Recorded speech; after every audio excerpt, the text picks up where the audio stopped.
नमस्कार दोस्तों, स्वागत है आप सबका जुडिशरी जंक्शन के इस चैनल में। हिंदू लॉ की सीरीज में हम एक्ट पढ़ रहे थे हिंदू दत्तक तथा भरण पोषण अधिनियम 1956। ठीक है, इसके 2 लेक्चर पहले भी आ चुके हैं। ये आज तीसरा लेक्चर है और आखिरी लेक्चर है। ठीक है, इसमें हम चैप्टर 3 और चैप्टर 4 पढ़ने वाले हैं। तो पहले चैप्टर 3 देख लेते हैं। चैप्टर 3 संबंधित है भरण पोषण मेंटेनेंस से। ठीक है, सेक्शन 18 से लेकर के 28 तक है ये। पहले देख लेते हैं भरण पोषण का क्या अर्थ होता है। भरण पोषण से तात्पर्य आश्रित व्यक्ति की मूलभूत आवश्यकताओं अर्थात रोटी, कपड़ा और मकान इत्यादि की पूर्ति करना है। आश्रित कौन होता है? अगर कोई व्यक्ति है उसके ऊपर जो लोग डिपेंड हैं, ठीक है, वो होंगे आश्रित। अब ये तो इसका जनरल इसका अर्थ हो गया, लेकिन अगर हम देखें इस एक्ट में जो हिंदू दत्तक तथा भरण पोषण अधिनियम है, इसके अगर सेक्शन 3B में देखें, इसके अनुसार भरण पोषण के अंतर्गत तो इसमें पहला दिया हुआ है सब दशाओं में रोटी, कपड़ा, मकान, शिक्षा और चिकित्सीय परिचर्या। लेकिन अगर अविवाहित पुत्री है तो उस दशा में रोटी, कपड़ा, मकान, शिक्षा, चिकित्सीय परिचर्या, इसके अलावा उसके विवाह का युक्त खर्च, ये भी भरण पोषण के अंतर्गत आएगा। अब ये देख लेते हैं कि भरण पोषण के अंतर्गत उसके हकदार कौन कौन व्यक्ति होंगे। तो पहला है पत्नी, जिसकी बात की गई है सेक्शन 18 में। दूसरा है विधवा पुत्र वधू, मतलब पुत्र की विधवा। ठीक है, इसकी बात की गई है सेक्शन 19 में। तीसरा है अपत्य और वृद्धजनक, जो चाइल्ड हैं और जो ओल्ड एज के लोग हैं, उनकी बात की गई है सेक्शन 20 में। और 4 में मृतक के आश्रित, कोई मर गया है उसके आश्रित कौन व्यक्ति हैं, उनकी बात की गई सेक्शन 18। पत्नी का भरण पोषण, पत्नी भरण पोषण प्राप्त होने की हकदार कब है वो देखते हैं। इसमें उपधारा 1 है हिंदू पत्नी अपने जीवन काल के दौरान अपने पति से भरण पोषण की हकदार होगी। जो कोई हिंदू पत्नी है वो अपने जीवन काल तक, जब तक उसका जीवन है तब तक वो अपने पति से भरण पोषण प्राप्त करने की हकदार होगी। दूसरा क्या है, ये तो वो स्थितियां हैं पहले जब वो साथ में रह रही है, लेकिन दूसरी स्थिति क्या है, जब वो अलग रह रही है पति से, तब कब वो भरण पोषण पाने की हकदार होगी। इसमें पहला है जब पति अभित्यजन, अभित्यजन का मतलब त्याग देना या उपेक्षा, जब उसकी उपेक्षा कर रहा है उसका दोषी है और उस स्थिति में अगर वो पति से अलग रह रही है तो वो भरण पोषण की हकदार होगी। बी क्या है, ऐसी क्रूरता जिससे युक्त आशंका हो जाए कि पति के साथ रहना क्षतिकारक होगा। यहाँ युक्त है यहाँ पर। ठीक है, तो वहाँ पर अगर पति कोई ऐसी क्रूरता कर रहा है जिससे ऐसी आशंका हो जाए कि पति के साथ रहना क्षतिकारक होगा और वो अलग रह रही है, तो वहाँ भी वो भरण पोषण प्राप्त करने की हकदार होगी। सी है जो कि रिपील हो चुका है 2019 में। डी है इसमें पति की कोई अन्य पत्नी जीवित हो। ठीक है, अगर पति की कोई अन्य जीवित पत्नी है और अगर वो अलग रह रही है तो वहाँ भी भरण पोषण की हकदार होगी। ई है इसमें जिस घर में पत्नी रहती है वहीं वह उपपत्नी, जिसको मिस्ट्रेस बोलते हैं, उसको लाकर रखता है। ठीक है, और एफ क्या है, पति हिंदू नहीं रह गया है। और जी क्या है, अन्य न्यायोचित कारण जो कि न्यायालय निर्धारित करेगा। अब क्या परिस्थितियां हैं जिसमें पत्नी भरण पोषण की हकदार नहीं होगी। 2 परिस्थितियां हैं। पहला है जब वह असती हो गई हो, यहाँ होगा अनचेस्ट। ठीक है, असती मतलब जब जो पत्नी है वो एडल्ट्री में रह रही हो, वो किसी अन्य पुरुष के साथ रह रही हो। ठीक है, तो वहां पर आ जाएगा जब वो असती हो गई हो, जारता की वो दोषी हो गई हो, तब वो भरण पोषण की हकदार नहीं होगी। दूसरा क्या है, धर्म परिवर्तन करके हिंदू न रह गई हो, उस स्थिति में भी पत्नी भरण पोषण की हकदार नहीं होगी। सेक्शन 19 विधवा पुत्रवधू का भरण पोषण। ठीक है, इसमें क्या बताया गया है, हिंदू पत्नी अपने पति की मृत्यु के पश्चात अपने ससुर से भरण पोषण प्राप्त करने की हकदार होगी। ठीक है, अगर कोई हिंदू पत्नी है, अगर उसका पति मर चुका है तो जो उसके ससुर हैं उनसे वो भरण पोषण प्राप्त करने की हकदार होगी। लेकिन कब, वो देख लेते हैं। कुछ परिस्थितियां बताई गई हैं। पहला है जब वो स्वयं की आय से अपना भरण पोषण करने में असमर्थ हो, जब उसके पास इतनी आय नहीं है कि वो अपना भरण पोषण कर पाए, तब वो अपने ससुर से भरण पोषण की मांग कर सकती है। दूसरा क्या है, अपने पति या पिता, इसमें एक पति दिया हुआ है, पिता दिया हुआ है, इन दोनों की संपत्ति से भरण पोषण करने में असमर्थ हो। तीसरा क्या है, पुत्र या पुत्री यदि हो, अगर हैं तो उस स्थिति में उसकी संपत्ति से भरण पोषण करने में असमर्थ हो, तभी उसको भरण पोषण अपने ससुर से प्राप्त होगा। सेक्शन 20 अपत्यों मतलब चाइल्ड और वृद्धजन को का भरण पोषण, इसकी बात बताई गई है। इसमें पहला इसमें कोई हिंदू अपने धर्मज और या अधर्मज, धर्मज का मतलब जो उनके जायज बच्चे हैं, अधर्मज मतलब नाजायज बच्चे, अधर्मज अपत्य तथा वृद्ध या शिथिलांग मतलब जो कि अभी पैरालाइज हो चुके हैं, ठीक है, जो कि चलने फिरने में असमर्थ हैं या काम करने में असमर्थ हैं, उनकी बात की गई है। और जो वृद्ध हैं उनकी बात की गई है, जिनको शिथिलांग जनकों का, सॉरी यहाँ जनकों का होगा भरण, भरण पोषण होगा यहाँ पर, भरण पोषण करने के लिए आबद्ध होगा। फिर से एक बार देख लीजिए, कोई हिंदू अपने धर्मज या अधर्मज अपत्य, वृद्ध, शिथिलांग जनकों का भरण पोषण करने के लिए आबद्ध होगा, ठीक है। दूसरा क्या है, जब तक कोई धर्मज या अधर्मज अपत्य अप्राप्त वे रहे, मतलब जो 18 साल से कम रहे, ठीक है, वह अपने माता या पिता से, इसमें दोनों की बात की गई, या तो माता से या पिता से, उनसे भरण पोषण के लिए दावा कर सकेगा। तीसरा है, अविवाहित पुत्री यदि अपना भरण पोषण करने में असमर्थ है तो उसका भी भरण पोषण करना होगा। एक स्पष्टीकरण दिया हुआ है, जनक के अंतर्गत सौतेली माता भी आती है, ठीक है। सौतेली माता अगर उनके बच्चे नहीं है कोई, तो वहां पर सौतेली माता भी जनक के अंतर्गत आएंगी।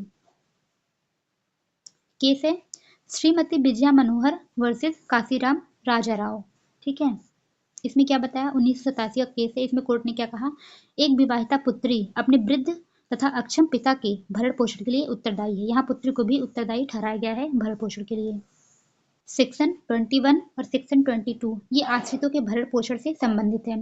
जिसमें सेक्शन 21 में आश्रितों की परिभाषा दी गई है कि आश्रित के अंतर्गत कौन कौन आएंगे, और सेक्शन 22 में भरण पोषण के बारे में बताया गया है। तो देखते हैं कौन कौन आएगा इसके अंतर्गत। पहला है पिता, दूसरी माता, तीसरी क्या है उसकी विधवा, यानी कि जो व्यक्ति है उसकी पत्नी, जब तक वह पुनर्विवाह न कर ले वह आश्रित के अंतर्गत आएगी। फोर्थ क्या है, उसका पुत्र, पुत्र है वो भी आश्रित के अंतर्गत आएगा। पूर्व मित्र पुत्र का पुत्र, ठीक है, और उसके पूर्व मृत पुत्र का पुत्र, ये क्या है एक बार आप इसको समझ लीजिए, मैं यहाँ बता देती हूँ एक बार। जैसे मान लीजिए ये एफ है, ठीक है, एफ है ये, इनके 3 पुत्र हैं, S1, S2, S3, ठीक है। अब S2 का एक पुत्र है S4, और S3 इनका भी एक पुत्र है S5, और इनका भी एक पुत्र है S6 में, समझ लीजिए। ये जो है ये व्यक्ति जो है ये मर चुका है, ये डेड हो चुका है।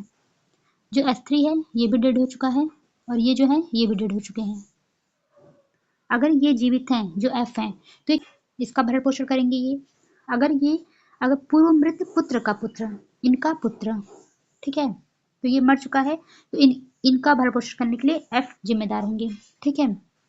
और एक क्या दिया हुआ है कि पूर्व मृत पुत्र के पूर्व मित्र पुत्र का पुत्र, ठीक है, F जो है वो F6 जो है इनका भी भरण पोषण करने के लिए उत्तरदायी होंगे।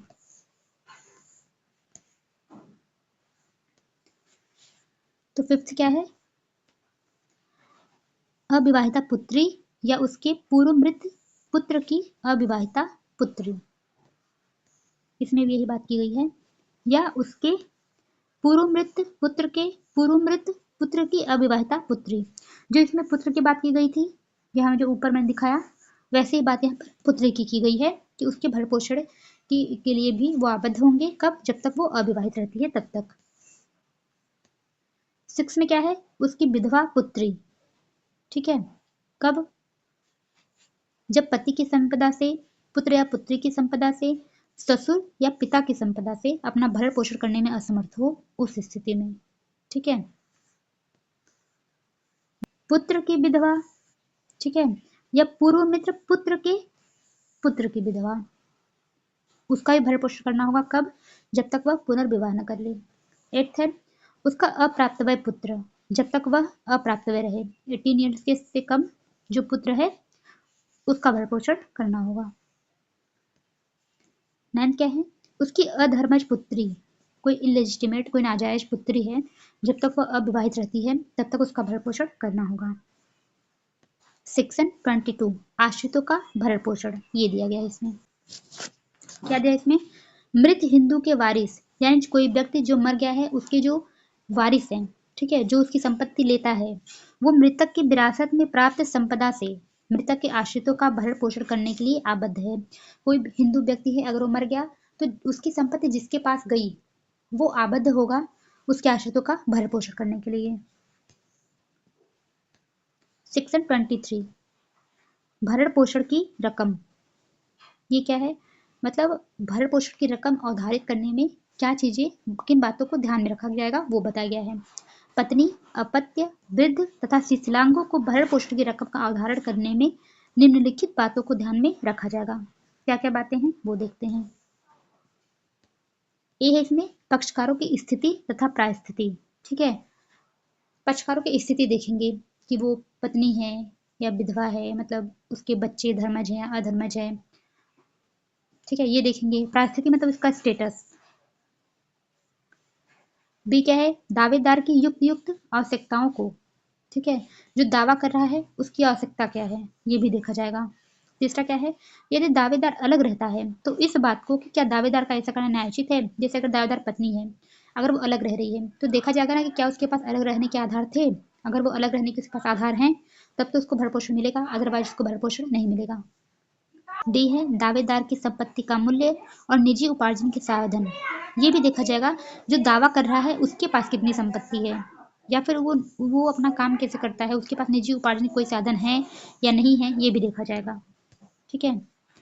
और इसमें लास्ट है, भरण पोषण के हकदार व्यक्तियों की संख्या, जितने व्यक्ति होंगे उसी रेशियो में उसकी रकम निर्धारित की जाएगी। इसमें कुछ और बातें दी गई हैं। आश्रितों को भरण पोषण देने में निम्न बातों को ध्यान में रखा जाएगा। ये है इसमें मृतक के ऋणों के पश्चात उसकी संपदा के शुद्ध मूल्य को, ठीक है। तो पहले जब अगर जो मृतक की संपत्ति अगर बेची जा रही है, अगर उसकी रकम उसके आश्रितों को दिया जा रहा है तो पहले उसके ऋण चुकाए जाएंगे, ठीक है, उसके बाद ही जो है और लोगों को रकम दी जाएगी। बी क्या है, मृतक के विल के अधीन उस आश्रित के बारे में किए गए उपबंध को यदि कोई हो, अगर मृतक ने पहले से कोई बिल बना दिया गया कि हाँ इस व्यक्ति को रकम दी जानी चाहिए तो उसके बारे में भी पहले देखा जाएगा। सी है, दोनों के बीच नातेदारी की डिग्रियों को, जो आश्रित है और जो मृतक है ये देखा जाएगा कि उनके बीच में नातेदारी कैसी है। डी क्या है, आश्रित की युक्त युक्त आवश्यकताओं को, कि उसकी युक्त युक्त आवश्यकता क्या है। ई है, आश्रित और मृतक के बीच भूतपूर्व संबंध को, उनके संबंध पहले अच्छे थे या बुरे थे, कैसे थे वो भी देखा जाएगा। एफ क्या है, आश्रित की संपत्ति का मूल्य और उपार्जन के स्रोत। इसमें भी वही बात की गई है कि आश्रित की संपत्ति का मूल्य देखा जाएगा और उसकी उपार्जन, मतलब कि वो कोई भी मूल्य जो है, कोई भी रकम वो कहाँ से उपार्जन कर रहा है, उसकी शक्ति क्या है, उसका स्रोत क्या है। जी है इसमें आश्रितों की संख्या। सेक्शन 24, ये क्या है, भरण पोषण के दावेदार को हिंदू होना चाहिए, ठीक है। हिंदू मेंटेनेंस एक्ट है तो हिंदू इसमें होना चाहिए। अगर कोई धर्म परिवर्तन कर लेता है तो भरण पोषण का हकदार नहीं होगा। सेक्शन 25 क्या है, भरण पोषण की रकम में परिवर्तन। परिवर्तन कब किया जा सकता है, परिस्थितियों में तब्दीली होने पर न्यायालय द्वारा भरण पोषण में परिवर्तन किया जा सकेगा, ठीक है, ये न्यायालय निर्धारित करेगा। सेक्शन 26, ऋणों को पूर्विकता दी जाएगी। मैंने ऊपर ही बताया था कि मृतक द्वारा हर प्रकार के संविदाकृत, चाहे वो संविदा से हो, चाहे उसने संविदा किया पहले से, या संदेह ऋण हो, आश्रितों को इस अधिनियम के अधीन भरण पोषण के दाव पर पूर्वकता दी जाएगी। पहले उसकी संपत्ति से ऋण चुकाए जाएंगे, उसके बाद ही आश्रितों को भरण पोषण की रकम दी जाएगी। सेक्शन 27, भरण पोषण कब भार होगा। तो ये बताया गया है कि आश्रित का जो भरण पोषण है वो मृतक की संपदा पर कभी भी भार नहीं होगा। कब भार होगा, कुछ अपवाद हैं। पहला उसमें मृतक की वसीयत द्वारा, अगर मृतक ने ऐसा लिखा हुआ है, अगर ऐसा वसीयत किया है कि उसकी संपदा पर भार होगा तभी होगा, ठीक है। बी क्या है, न्यायालय की डिक्री द्वारा, न्यायालय ऐसी डिक्री देती है उस स्थिति में। सी क्या है, करार के द्वारा, अगर ऐसा कोई एग्रीमेंट है तब। सेक्शन 28 क्या है, भरण पोषण के अधिकार पर संपत्ति के अंतरण का प्रभाव। अगर अगर कोई संपत्ति है जिससे कि भरण पोषण देना है और अगर उस संपत्ति का अंतरण कर दिया गया तो उस स्थिति में भरण पोषण पर क्या प्रभाव पड़ेगा वो बताया गया है। पहला क्या है, अगर किसी ने वो संपत्ति प्रतिफल देकर प्राप्त किया है तो वहां पर क्या होगा, अंतरिति यानी ट्रांसफरी यानी जिसने संपत्ति प्राप्त किया है, अगर उसको इस बात की सूचना थी, कि इस संपत्ति पर भरण पोषण इस संपत्ति से करना होगा, तो वहां उसको भरण पोषण करना होगा क्योंकि उसको सूचना थी। ठीक है, लेकिन अगर उसको सूचना नहीं थी तो उसको भरण पोषण नहीं करना होगा क्योंकि उसने प्रतिफल देकर प्राप्त किया संपत्ति। दूसरा क्या है, प्रतिफल नहीं दिया है, अगर उसने प्रतिफल नहीं दिया है, संपत्ति वैसे ही प्राप्त किया है, तो उसको सूचना हो या ना हो, दोनों स्थितियों में उसे भरण पोषण करना ही होगा। चैप्टर 4 देख लेते हैं हम, जो निरसन और ब्रावृत्ति से संबंधित है, रिपील और सेविंग्स की बात करता है, सेक्शन 29 और सेक्शन 30। सेक्शन 29 ये रिपील हो चुका है।